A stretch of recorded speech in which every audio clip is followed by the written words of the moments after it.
Assalamualaikum warahmatullahi wabarakatuh. Bagaimana kabarnya teman-teman hari ini? Hari ini kita akan belajar sains tentang, ayo, ada yang tahu tidak? Coba dilihat. Kira-kira kita mau belajar apa ya? Iya, jadi teman-teman, pagi hari ini kita akan belajar tentang perubahan makhluk hidup. Nah, ini contohnya yang ada di video adalah gambar ketika telur ayam akan menetas. Teman-teman, pada waktu Porto 1 dan Porto 2 masih ingat ya, kita belajar tentang tumbuhan dan juga hewan. Nah, sekarang di Porto 3 kita akan belajar tentang perubahan pada makhluk hidup. Ada apa aja? Tumbuhan, hewan, dan manusia. Masih ingat ciri-cirinya? Makhluk hidup itu mengalami pertumbuhan dan perkembangan. Pertumbuhan adalah proses bertambahnya volume dan jumlah sel yang mengakibatkan bertambah besarnya makhluk hidup. Contohnya di sini ada ayam teman-teman, dari telur kemudian menetas dan lama-lama menjadi ayam besar. Yang kedua, makhluk hidup itu cirinya adalah dia mengalami perkembangan. Perkembangan adalah proses berubahnya sel-sel untuk membentuk struktur dan fungsi tertentu.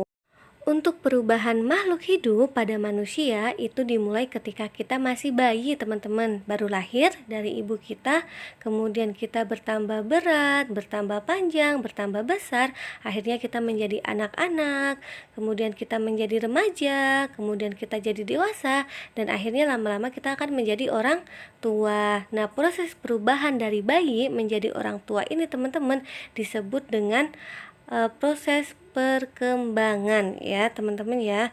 Sedangkan proses perubahan pada hewan di sini contohnya ada hewan yang melahirkan teman-teman, yaitu kucing yang awalnya dari anak kucing kemudian bertambah besar, bertambah tinggi dan akhirnya menjadi kucing dewasa. Selain hewan yang melahirkan, ada pula hewan yang bertelur teman-teman. Tadi di depan kita sudah melihat ayam, nah sekarang kita akan melihat katak.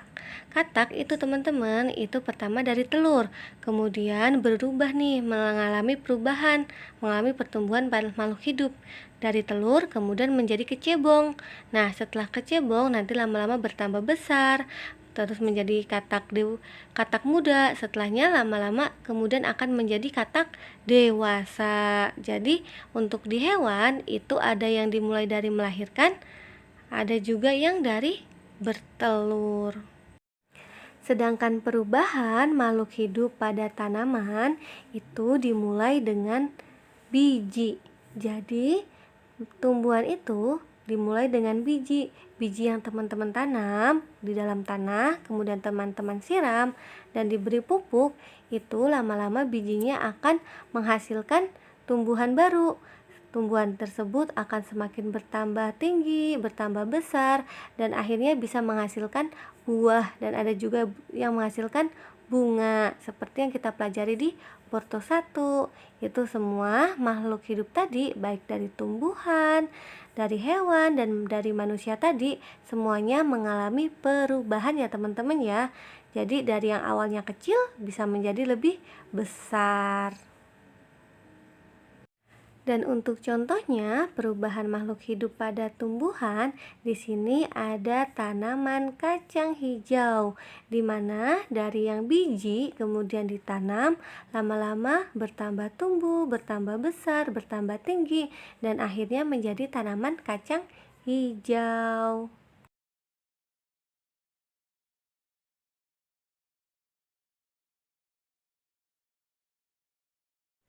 Sedangkan faktor-faktor yang mempengaruhi perubahan pada manusia adalah yang pertama adalah makanan. Makanan itu mempengaruhi proses pertumbuhan dan perkembangan kita teman-teman. Coba kalau kita satu hari saja tidak makan, pasti rasanya lemas sekali ya teman-teman ya. Selain membuat kenyang, makanan itu juga teman-teman ternyata mempunyai fungsi, yaitu ada manfaatnya untuk membentuk bagian tubuh dan mengganti bagian tubuh yang rusak. Jadi kita harus makan teman-teman, makan yang banyak, tapi jangan cuma banyak.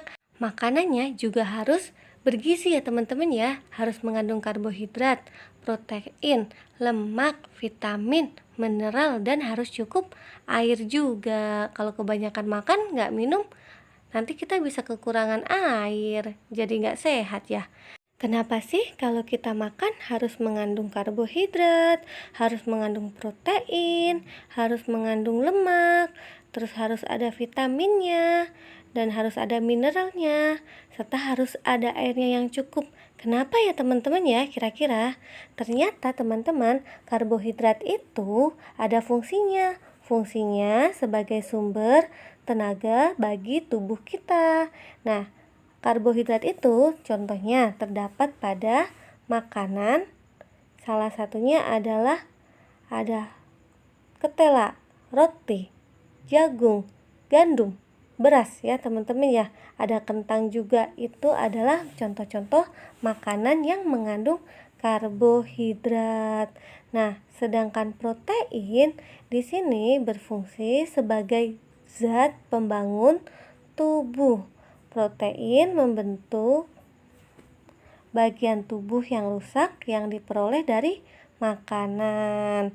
Contoh dari makanan yang mengandung protein di sini ada ikan, telur, daging, susu, tahu, dan juga tempe. Wah, siapa nih yang suka makan daging?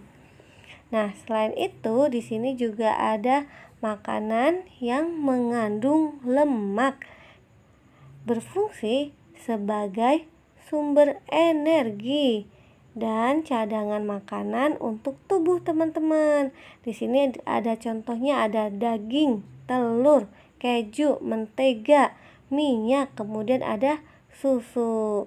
Rajin-rajin minum susu ya teman-teman ya. Selain makanan, faktor yang mempengaruhi pertumbuhan manusia adalah olahraga. Nah, kalau kita sering olahraga teman-teman, kita badannya juga akan jadi sehat. Jadi minimal kita olahraga seminggu sekali ya teman-teman ya. Tapi jangan kecapean, tidak boleh diporsir juga, olahraga secukupnya. Yang selanjutnya adalah tidur yang cukup atau istirahat yang cukup. Jadi teman-teman kalau tidur jangan terlalu banyak dan jangan juga begadang sampai kekurangan tidur. Kita harus istirahat yang cukup. Dan yang terakhir adalah rekreasi atau kita bisa berlibur teman-teman. Karena dengan berlibur kita akan menjadi bahagia. Nah, setelah kita bahagia nanti kita akan lebih sehat. Itu tadi ya teman-teman ya, tentang perubahan makhluk hidup dari tumbuhan, hewan, dan juga manusia, serta beberapa faktor yang mempengaruhi pertumbuhan manusia. Kalau gitu, terima kasih untuk hari ini teman-teman ya. Sampai jumpa di PTMT untuk mengerjakan worksheet sainsnya. Assalamualaikum warahmatullahi wabarakatuh.